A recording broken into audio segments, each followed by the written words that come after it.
आज दुनिया के सबसे बड़े सोशल मीडिया प्लेटफॉर्म के लिए अपने यूजर्स से भी ज्यादा कीमती है उन यूजर्स का डेटा। हार्वर्ड यूनिवर्सिटी के एक छोटे से कमरे से शुरू हुआ ये प्लेटफॉर्म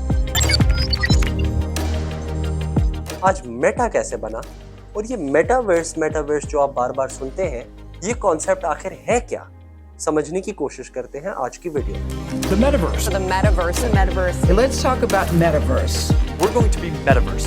फेसबुक ने 28 अक्टूबर 2021 में अपना नाम ऑफिशियली फेसबुक से मेटा रख दिया। ये नाम मार्क ज़करबर्ग के मेटावर्स के विजन को रिफ्लेक्ट करने के लिए रखा गया था। अब आप लोग सोच रहे होंगे कि अभी तक मेटा ठीक से समझ में नहीं आया और अब मेटावर्स भी आ गया। फिक्र मत करें, मैं खुद भी रिसर्च करते वक्त इसी चीज से गुजरा था। मेटा लफ्ज लिया जाता है ग्रीक लैंग्वेज के प्रीफिक्स से, जिसका मतलब होता है बियॉन्ड, और वर्स लिया जाता है यूनिवर्स से।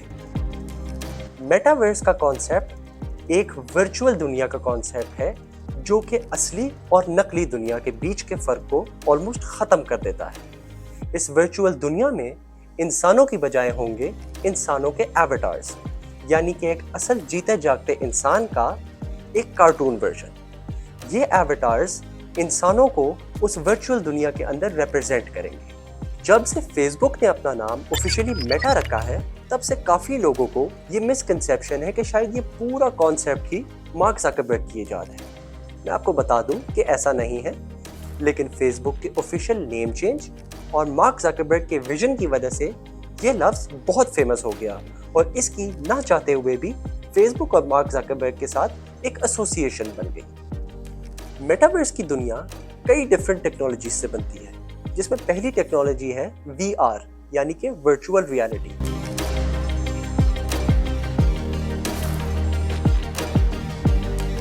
हमारे काफी व्यूअर्स शायद इस लफ्ज को पहले सुन चुके होंगे, लेकिन जिनको नहीं पता उनकी मालूमात के लिए बताता चलूं कि VR टेक्नोलॉजी आपको असली दुनिया से निकाल के टेम्परेरीली एक नकली दुनिया में ले जाती है।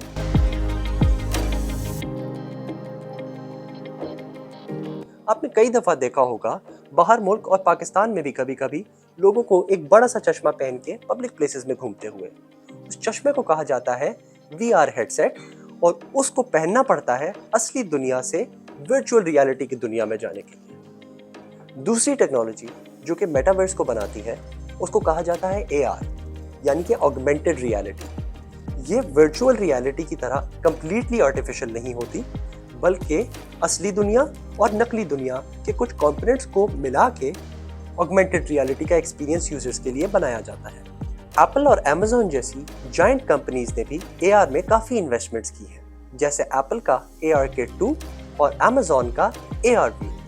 एप्पल का ARKit 2 लोगों को एप्स बनाने में हेल्प करता है और Amazon का ARView कोई भी चीज़ खरीदने से पहले उसका एक वर्चुअल रियलिटी एक्सपीरियंस देता है कस्टमर को, ताकि कस्टमर को ये पता हो कि वो चीज़ उनके घर में या जिस भी पर्पस के लिए वो खरीद रहे हैं उसमें कैसी फिट होगी।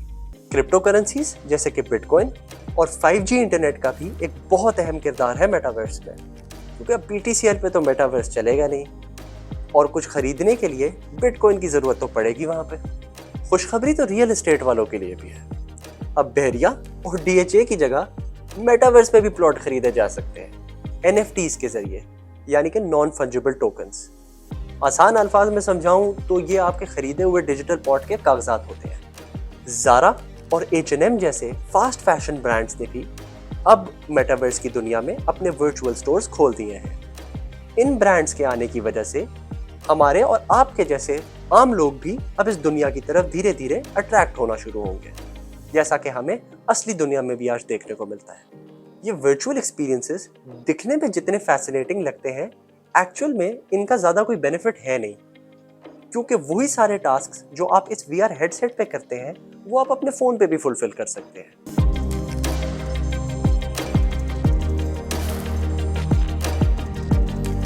इस मेटावर्स की दुनिया में ज़्यादा एडवांसमेंट्स हुई नहीं है। आगे जाके हो सकता है ये एक बेहतर एक्सपीरियंस साबित हो, लेकिन एट द मोमेंट इसका ह्यूमैनिटी को ज़्यादा कोई बेनिफिट नहीं है। अब तक तो हो गई पॉजिटिव बातें और मेटावर्स की अच्छी साइड। अब आते हैं इसकी डार्क साइड की तरफ और इसके इंसानियत को नुकसानात क्या हो सकते हैं। जितना ज़्यादा टाइम यूजर्स मेटावर्स के अंदर गुजारेंगे, उतना ही ज्यादा डेटा वहां पे मौजूद कंपनीज उनका कलेक्ट कर सकती हैं। और मार्क ज़करबर्ग की डेटा प्राइवेसी को लेके कोई बहुत ज्यादा अच्छी रेपुटेशन तो है नहीं। They have a control right there about who they want to share it with. But that level of control is extremely important. They certainly know within the Facebook pages who their friends are, but they may not know, as has happened, and you've conceded this point in the past, that sometimes that information is going way beyond their friends, and sometimes people have made money off of sharing that information. Correct? Data privacy invasion के साथ साथ metaverse आपके आसपास एक ऐसी दुनिया बनाएगा जिसमें सिर्फ आपके पसंद की चीजें और लोग आपको नजर आएंगे। जैसा अभी भी हमें टिकटॉक और इंस्टाग्राम जैसे प्लेटफॉर्म्स पे एक छोटे स्केल पे देखने को मिलता है कि जो वीडियोस हम लाइक करते हैं या फिर जिनको हम शेयर करते हैं, उस तरह का कंटेंट हमारे सामने आना शुरू हो जाता है।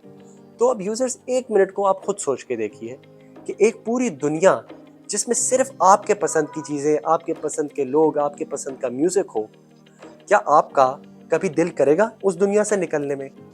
और उससे भी बड़ी बात कि अगर आप इंट्रोवर्ट या एंटी सोशल इंसान हैं, तो आप इस दुनिया से बिल्कुल भी निकलने के लिए राजी नहीं होंगे। ये इंसानों के इंटरैक्शन जो कि पहले ही बहुत महदूद हो चुका है, उसको मजीद महदूद करने में और इंसानों को एंटी सोशल बनाने में एक बहुत अहम किरदार प्ले करेगा, जो कि इंसानियत के लिए इन द लॉन्ग टर्म बहुत ख़राब हो सकता है। और उससे भी ज़्यादा ख़तरनाक है एक इंसान या एक कंपनी के हाथ में एक पूरी दुनिया का कंट्रोल देना। अगर मेटावर्स का कॉन्सेप्ट वहाँ पहुँचता है तो उस पूरी दुनिया का कंट्रोल एक इंसान के हाथ में होगा जिसका नाम है मार्क ज़करबर्ग। अब आप खुद सोच के देखें कि एक पूरी दुनिया का कंट्रोल एक इंसान के हाथ में देना क्या इंसानियत के लिए सही साबित होगा? वीडियो अच्छी लगी हो तो लाइक ज़रूर कर दीजिएगा और ग्लोबल गुफ्तगू की आने वाली वीडियोस के लिए सब्सक्राइब कर दीजिएगा। अपना ख्याल रखें और अल्लाह हाफिज़।